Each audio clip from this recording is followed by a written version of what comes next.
He better come to us quite quick. I told him with the noose, and he hardly struggled.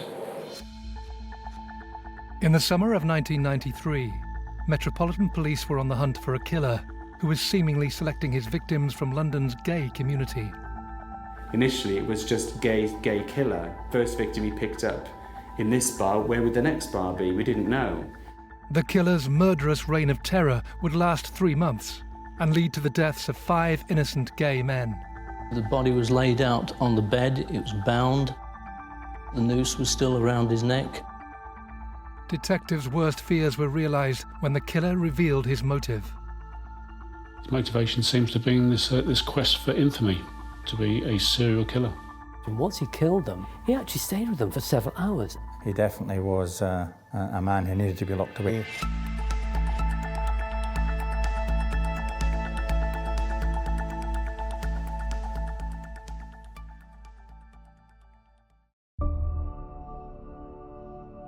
By the early 1990s, Soho had established itself as the centre of London's gay scene, and the area's bars, clubs and saunas were able to exist openly and in relative peace.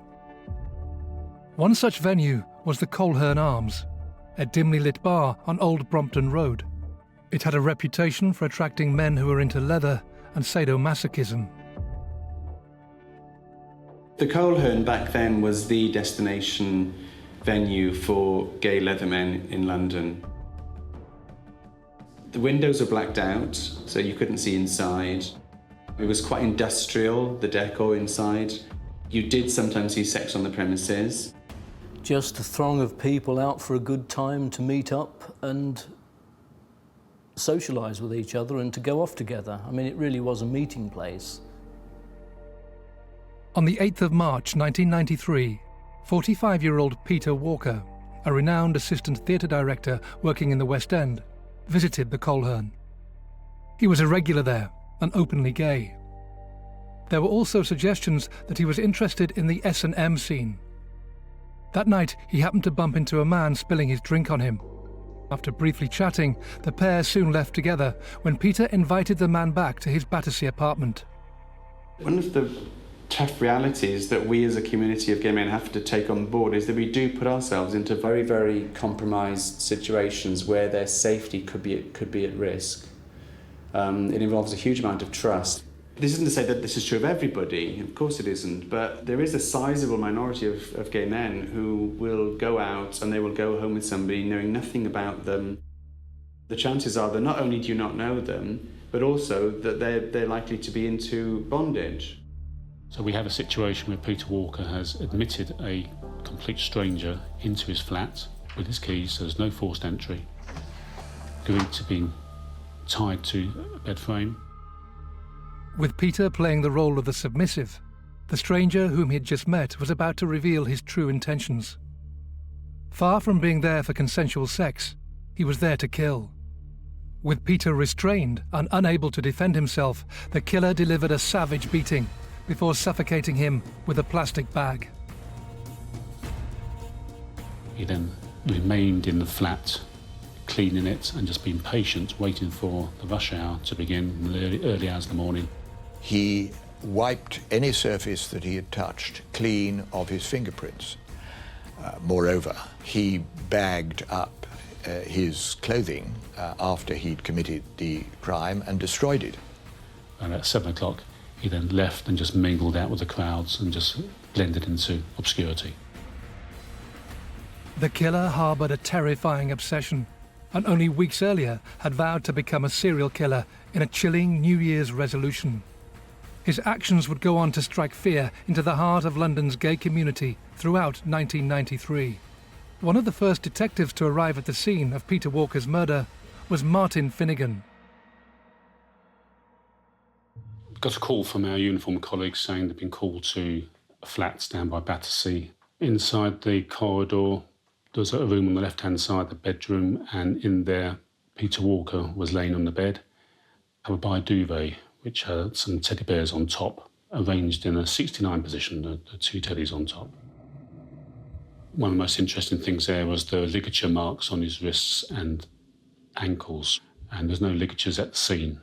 So that raised the idea that whoever had killed him had taken away the ligatures and who knows what else as well.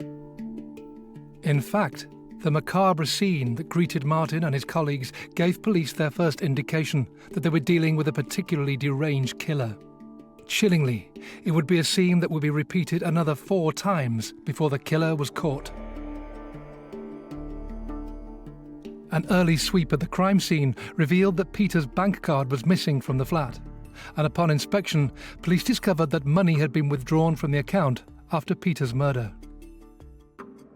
He got into the habit in his early crimes of reimbursing himself for the expense of committing them, and having murdered them, he would go off to a cash point and using their PIN number and their credit card, he then took out, I think in certainly 3 cases, at least £200, I think. But back in 1993, police were unable to identify who had made those cash withdrawals. And other than this, they had little to go on. Peter's flat had been meticulously cleaned of any forensic clues by the person who left the flat last. So despite strenuous efforts by our forensic teams there, we were unable to get anything which would positively identify the last person in the flat. So that was frustrating. Our inquiries with his colleagues and friends had come to a natural end. There was really nowhere else for us to go. Shortly after the discovery of Peter Walker's body, telephone helpline charity The Samaritans received a call from a man concerned about 2 dogs who he claimed were locked in Walker's flat. The main thrust of his communication was there were some dogs locked up, been there for a couple of days, they need to be released. Oh, and by the way, how do you know that? Well, there's a dead man there. How do you know he's dead? I killed him. With little forensic evidence at the scene, detectives from the Metropolitan Police quickly realised that they would have to rely on the cooperation of London's gay community to have any chance of catching his killer. But in the early 1990s, the relationship between the LGBTQ community and the police was taut with tension and underpinned by deep fear and suspicion. Put it this way, when the police had gone to the Coleherne to try and get information, most of the people in the Coleherne will have remembered, not long before, 6 months maybe, the police turning up at the Vauxhall Tavern in Vauxhall, where Lily Savage was performing, and raiding the pub wearing rubber gloves in case they caught AIDS off people. So that's the kind of expectation of the police that we had as a community. So if the uniformed officers turning up at a gay venue, automatically people were very, very frightened and very hostile. Perhaps this inquiry was a catalyst for getting both sides to work together. It was in everyone's interest that Peter Walker's killer was found, and there was no time for posturing as to the rights and wrongs of any sides there. We had work to do. We need to find this killer, so let's work together.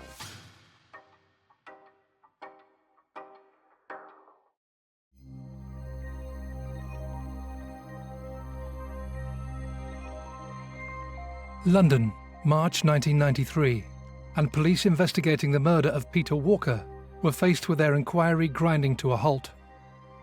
They had discovered a host of facts about their victim. He was gay and active in London's S&M community. He'd been killed in his flat by an unknown attacker, an attacker who had removed all forensic evidence from the scene. In a bid to unearth more information as to who Peter's killer might be, detectives turned to London's gay community for help. Police say he'd been suffocated, and marks on his wrists suggest at some stage he'd been tied up.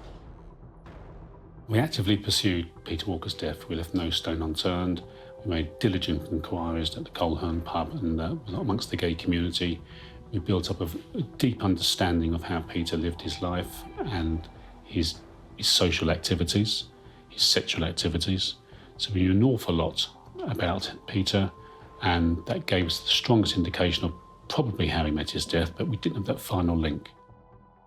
So that was frustrating. Our inquiries with his colleagues and friends had come to a natural end. There was really nowhere else for us to go. So these inquiries cannot go on forever. There are implications for resources, so we did start scaling the inquiry down. It was at that point then that other murders started happening.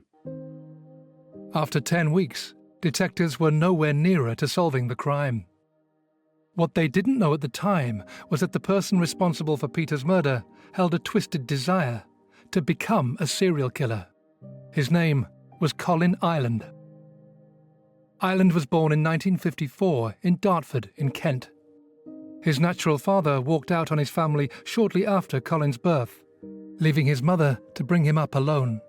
It would be the start of an unsettled and unhappy childhood. If you look at his childhood, he had a very disturbed childhood. Mother was 17 when she had him, various partners coming in and out, various stepfathers, lots of moves, different schools, very much put into the role of a loner and outsider. Does that explain his behaviour? No, because a lot of other people are unfortunately put in that situation and they don't kill. What we do know is that a lot of serial killers have dysfunctional backgrounds, but it's not to say everybody has a dysfunctional background is going to be a killer, because they're not. Colin Ireland spent much of his formative years in and out of young offenders' institutions and Borstal for various petty crimes. Colin Ireland's history was that he had no hint that he was into sexual GBHs and assaults. He was a burglar, a bit of fraud, robbery. After a first marriage that ended following an affair with another woman, Colin Ireland arrived in Devon, where he met his second wife, Janet Young. I first met Colin when I had a pub. I was a publican in Devon. It was quite amazing, really, his first entrance into the pub. He was a big man and he was dressed in camouflage, although he has never actually been a soldier, although people describe him as that. He never described himself that way. And he stood in the doorway and the whole conversation in the pub just stopped and everybody turned and looked at him. We got talking and we spent nearly the whole night talking. We had quite a lot in common. We got married in January of 1990. We were both really rather control freaks, so I recognised that in him and he in me, and we both wanted the last word in any disagreement, although we didn't argue a lot, but if we were having a debate and so forth, we would all both want the last word. The problem when you have control freaks, if you don't allow them to have control, then they can lose it. And I would imagine that his wife would have reported cases of incidents where he had lost his temper over something. Because if you break down that control or you challenge that control, they will respond with aggression. It was late at night and I had a bed and breakfast and we'd gone to bed and we'd had a discussion and I had won and he had lost control of me. He threw me out of the bedroom into the hallway where all the guest bedrooms were. So I went into one of the empty guest rooms. He banged on the door and he came into the room and he broke the light bulb so that I couldn't see where he was. And he stood in different corners of the room and called out to me, saying, "I'm over here, I'm over here." Just really frightened me, actually. Didn't touch me, but it was scary. What they normally do is put enough fear into the partners that the partners don't want to upset them, and then they control them that way. The fear violence is often more powerful than the actual violence. After marrying, the couple settled down and ran the Globe pub together. When he wasn't working at the pub, Colin would spend his time in Dartmoor, where he developed an interest in the outdoors. He did like to see himself as a survivalist, and he had all the gear, the water purification tablets and all that kind of thing with him, and he'd go out on the moors and he was going to go all night and catch a rabbit and all this sort of thing. But actually, he wasn't very good at it, and he always came home for his tea. After only a few months, Colin Ireland had quickly grown tired of married life. During the Easter holiday, Janet visited friends in London, leaving her new husband on his own. He was due to come and pick me up on the Sunday, and he didn't come, and we assumed that there'd been an accident or something had happened, or a car had broken down. So we phoned the hospitals, we phoned the police, nobody had seen anything of him. We'd cleared my house out, everything went. And then he put my card in the machine and took out every penny that I had. I didn't even have the bus fare to get back from my parents. They had to lend me the money. I reported him missing, but the police said, well, he's just gone. I went bust. My children and I went into a homeless hostel. It was a nightmare.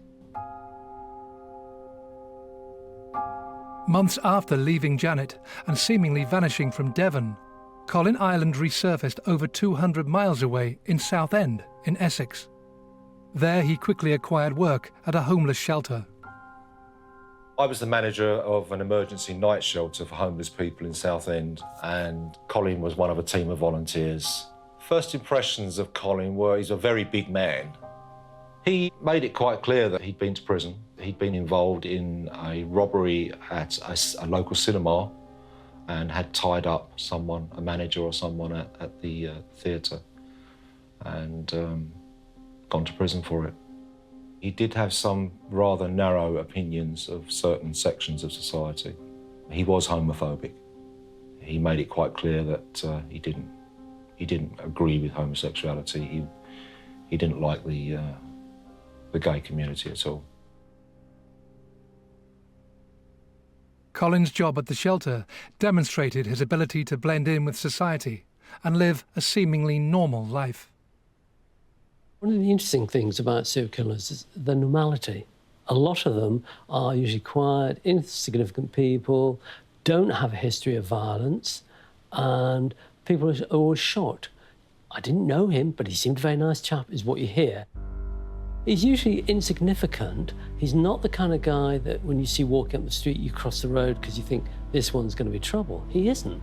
Most serial killers don't have a very violent personality that's on display. They have violence underneath, but not on display. They're not born evil. They learn about being evil or bad or whatever as part of the way they grow up, part of the world they live in. But he wouldn't have been easily identifiable. Ireland almost managed to completely hide his dark side from his colleagues at the shelter, but his former co-worker Richard Higgs recalls one occasion in which Ireland appeared to reveal the true extent of his violent capabilities. On one occasion, we had a particularly troublesome client at the night shelter who kept coming back and causing trouble over and over again. Colin, I assumed, was in jest, suggested one day that he would be able to get rid of him. When I asked him, in a light-hearted way, how, he suggested that he could force a couple of snooker balls down his throat and get rid of him that way.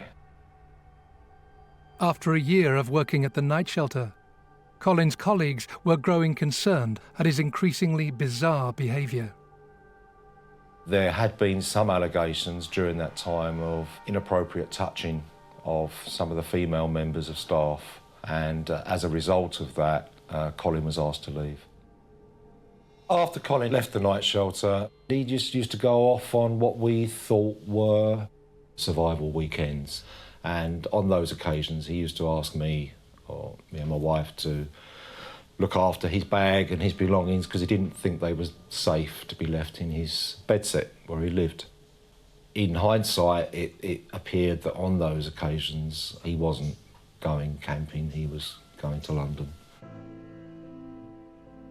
Having seemingly got away with the murder of Peter Walker, Ireland's killing spree continued throughout the early part of 1993. And 2 months on from his first murder, Ireland was about to strike again. On the 28th of May, he met 37-year-old librarian Christopher Dunn at the Colhern. Just like he had done with Walker, Ireland accompanied Dunn back to his flat. Once inside, he tied Christopher to the bed and burnt him with a cigarette lighter until he revealed his PIN number, before strangling him with a length of cord. Afterwards, Colin Ireland once again meticulously cleaned the flat before stealing money from his victim's bank account. Christopher Dunn lived in Willesden, a single man living alone, and he was found face down, naked on his bed. The pathologist who examined the body said that he wasn't quite sure about the cause of death. It could have been manual strangulation through a sex act, a homosexual sex act had gone wrong. The uncertainty surrounding the death of Christopher Dunn meant that the inquiry was wound down. Colin Ireland had once again managed to evade the attention of the police. Just a week later, he was ready to kill again. I think the Colin Ireland picked up his victims at places like the Coleherne was not accidental. Those spaces invited people who were maybe loners, maybe felt cut off from their surroundings, from their neighbours, from their families. So it was harder for the police to trace them. If you're broadcasting your sexual choices by the way you dress, by the code of the way that you look, which kind of proclaims not just that you're gay, but also that you're possibly into S&M and bondage, etc., etc., that kind of provides a very, very fertile hunting ground for somebody who would like to come and do you harm. The lifestyle lent itself to exploitation. Clearly there's a certain element of trust that needs to go on between consenting people, and in which case this trust was betrayed. Possibly Colin saw the gay community as easy pickings.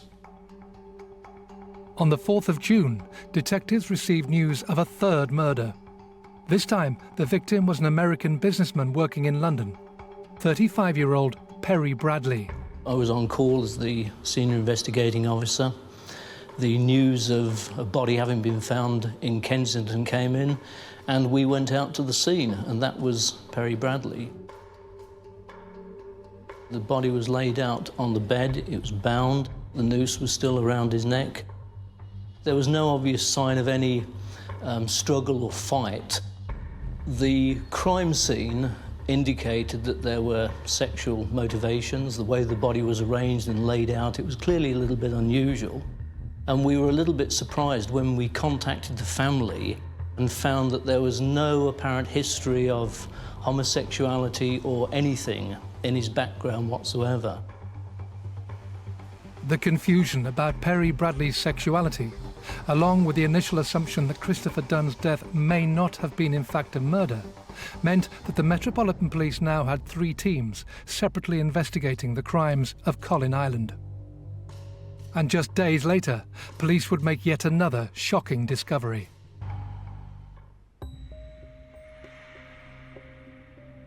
In June 1993, a killer was on the loose, preying on London's gay community.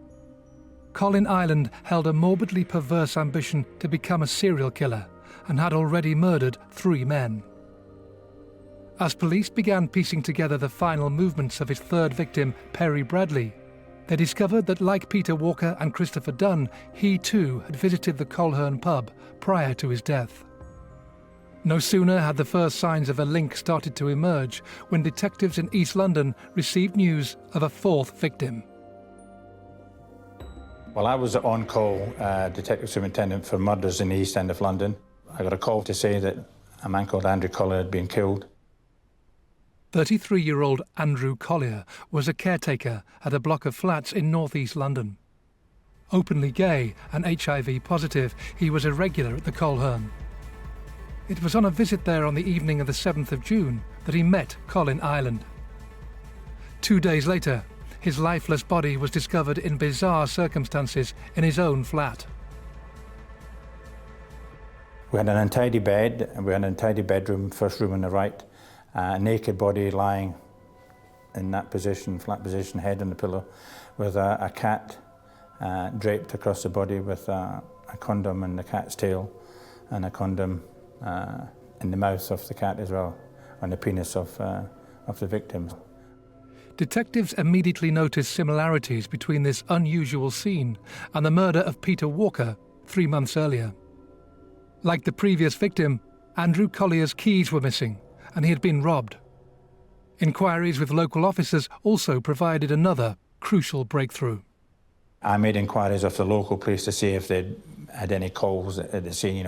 Had we missed an opportunity for a witness, and we confirmed that there'd been quite a serious street fight about 12:30, 1 o'clock in the morning.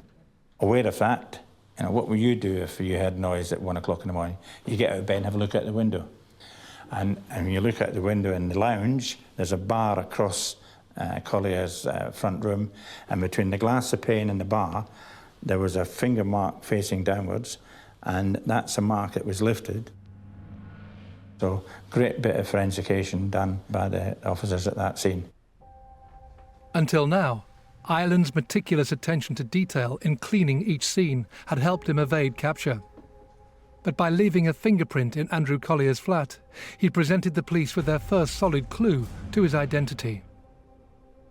However, back in 1993, no computerized database of prints existed to search against. Only when a suspect was arrested could comparisons be made. For the time being, Ireland was once again seemingly in the clear. But the different inquiry teams investigating the murders across London were beginning to notice unusual similarities in the crime scenes. Somebody brought to my notice the circulation concerning the Collier murder at that time, and we looked at it and thought, hey, there's similarities here. I need to talk to Albert about this. We talked on the phone, we shared crime scene photographs. He was concerned around making a link to the Collier and Walker case. It became known to me that the method in which Andrew Collier's body had been found was almost identical to Peter Walker's. So, if nothing else, that was a vital link between those two murders. We fairly quickly, I think, identified Walker, Bradley, Collier and Dunn was a linked series. And we called a meeting of the respective investigating officers. And I remember it very well because we were talking about going over the forensics once again, the bodies, to see if we could find any common factors there, now that we knew it was probably a linked series. And I very well remember the guy from Wealdstone, the Dunn murder, saying, well, that may be a little bit difficult because at this moment, as we speak, he's being cremated. And our hearts sank at that point, but nevertheless, you know, that was the way that Dunn was brought into it. But fortunately, there was quite a lot of information available from the Dunn investigation that we were able to draw upon and pull into our investigations as well. There are links with all 4 murders, and that was pathologically established this afternoon. With detectives now sharing intelligence, it became clear that there was a link between the murders of Walker, Dunn, Bradley and Collier.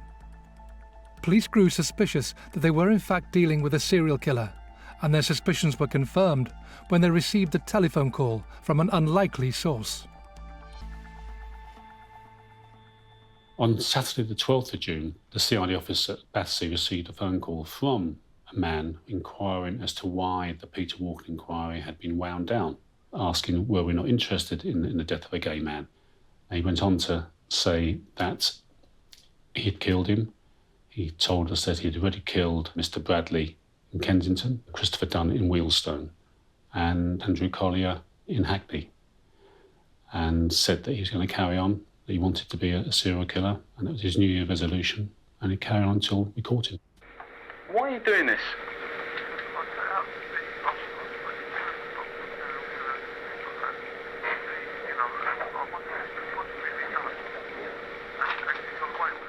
But what was your aim in all that?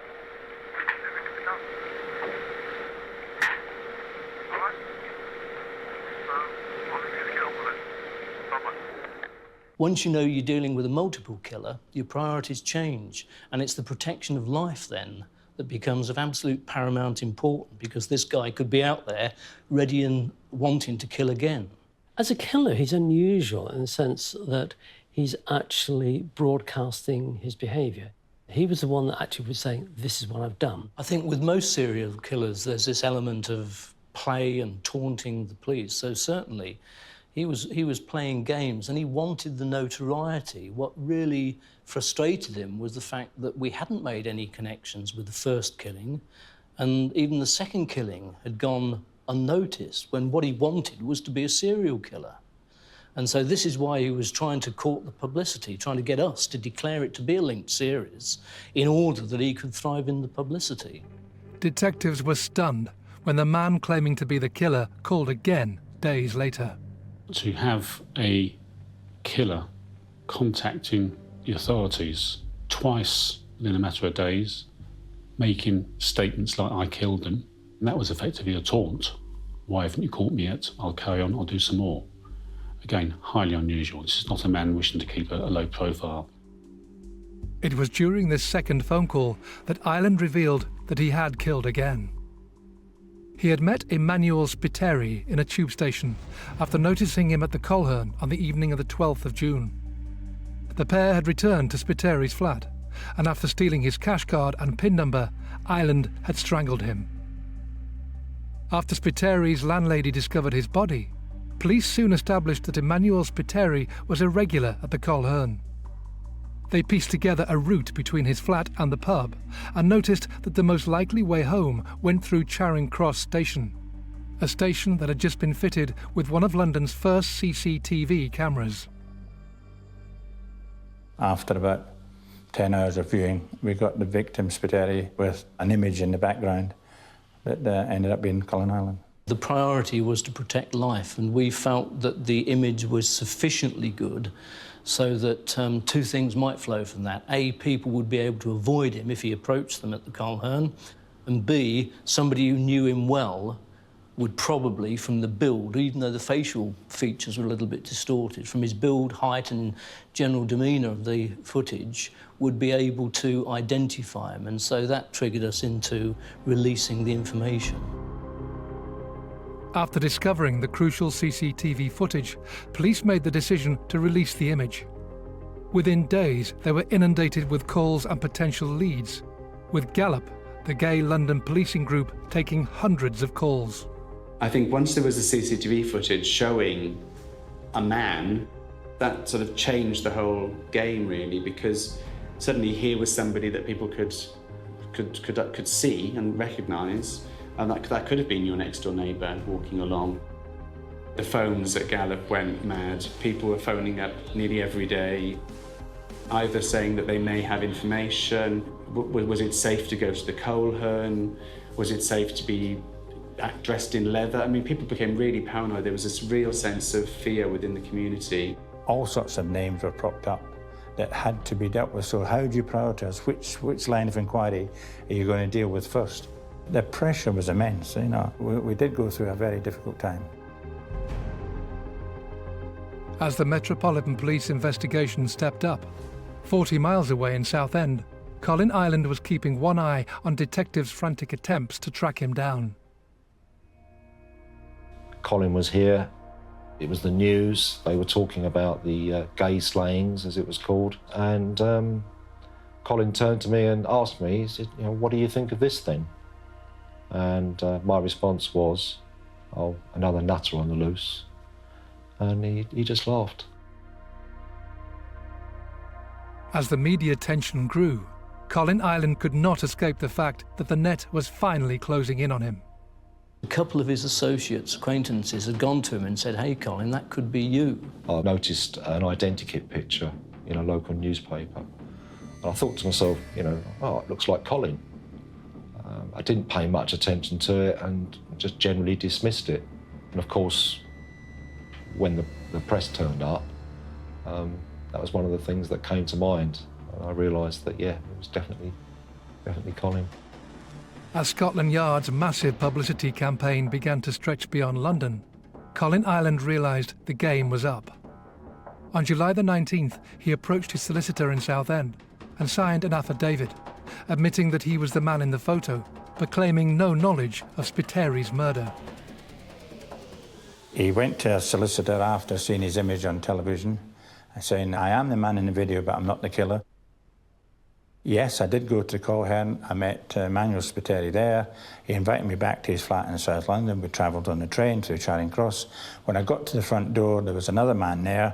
I didn't want to have a threesome, so I left immediately and slept in the local churchyard. Albert Patrick, examining recordings of Ireland's various phone calls, had uncovered a key background noise that originated from Fenchurch Street train station, the line that serves Southend. 2 days later, Ireland's solicitor, under instruction from his client, called the police. We went to his lawyer's office to speak to him. We obviously arrested him and interviewed him. The crucial thing was that at that point we were able to get his fingerprints, having arrested him. Police immediately compared Ireland's fingerprints to those found on the window at Andrew Collier's flat. It was a perfect match. We knew that he had been in the company of Spiteri, that we had a fingerprint of him inside Collier's flat, which he denied ever being to. So that gave us sufficient evidence, and we decided to charge him initially, I think, just with the 2 murders, because what he wanted was the notoriety of being a serial killer. And we felt with him just being charged with the 2 murders, it would cause him quite a bit of frustration. And so that's what we did, and then we waited to see how things developed. In the summer of 1993, Colin Ireland was on remand, charged with the murders of Andrew Collier and Emmanuel Spiteri. But as detectives continued to build the case against him, Ireland, driven by his depraved goal of becoming a serial killer, was becoming increasingly frustrated at only being charged with 2 murders. 3-4 weeks later, when he was coming back for a hearing at the magistrate's court, that's when he said to his escorting officer that he wanted to confess. We had officers to escort him, so they took a brief note of what he was saying on the way back, took him to Edmonton Police Station where there was a new video system. For a long time, he denied it and then decided eventually to do it. And that's classic serial killer, is that serial killer keeps all the cards to himself, and then when he realises that the police have most of the cards, he then throws a hand in. I killed him with the plastic bag. I put that over his head and killed him with that. He decided to tell all, and he admitted to us the full extent of his involvement. He really came to us quite quick. I told him with the news. He hardly struggled. And Sam, for instance, Walker, it took longer. His interview, I found him willing to talk. I found him articulate and quite happy to provide details. He didn't need much prompting, just a few questions to sort of target his responses, and he was quite happy to talk away. He was calm, relaxed, you know, he didn't raise his voice. Tell me about the cat. How did you kill the cat? I stuck a noose around its neck and hung it over a door. Very factual about his acts, as if he was describing someone else's activities. Absolutely no compassion at all. Tell me again how Christopher Dunn died. Christopher Dunn, with some cord and manual strangulation. I didn't detect much hatred at the time. It was just matter of fact. Like, I went down the shops, I bought this, went into this flat and killed him. It was just very matter of fact. A very unusual interview. Ireland wasn't remorseful. Ireland positively boasted and gloated over the fact that he was a serial killer. In a series of chilling police interviews, Ireland confessed his crimes in horrifying detail. But investigators were no closer to uncovering his motive and questioned Ireland about his own sexuality. We questioned Colin Ireland very closely about his sexual orientation, because having moved in gay circles and going home with gay men and murdering gay men after what could have been some sexual activity, it would have made sense had he been gay himself. But throughout all the interviews there, he absolutely refuted any suggestion that he was gay, which left the situation that he was even more calculated and cold than we first thought. For a heterosexual to go into a gay area to pick up gay men to kill them is a truly chilling dimension. His motivation seems to have been this quest for infamy, to be a serial killer. That seemed to be what drove him, and he worked at it until he achieved that aim. It was the victim he was looking for. He was looking for somebody to kill, and gay S&M men are vulnerable in that sense. But he could have easily have killed prostitutes. It didn't really matter to him. It was the killing that was enjoyable. And as far as I understand, he never had sex with any of his victims. There's no evidence at all of any sexual attraction to gay men. So it wasn't homosexual type behaviour. It was simply they were vulnerable. As well as recounting in extreme detail how he killed his victims, Ireland revealed the true extent of how he was able to ensnare them before murdering them. His ability to convince total strangers to do his bidding was a character trait that those who knew him recognised. Colin was very manipulative, appeared to be genuine, and as a result was able to convince people to trust him and possibly go along with whatever he was planning at the time. Perry Bradley was not into sadomasochism or bondage, and Ireland convinced him that this was the only way he could get any gratification, that he, Ireland, could get that. And so Perry Bradley agreed to go along with that, just as an example of his MO. So he was quite chillingly ruthless in the way that he went about his task.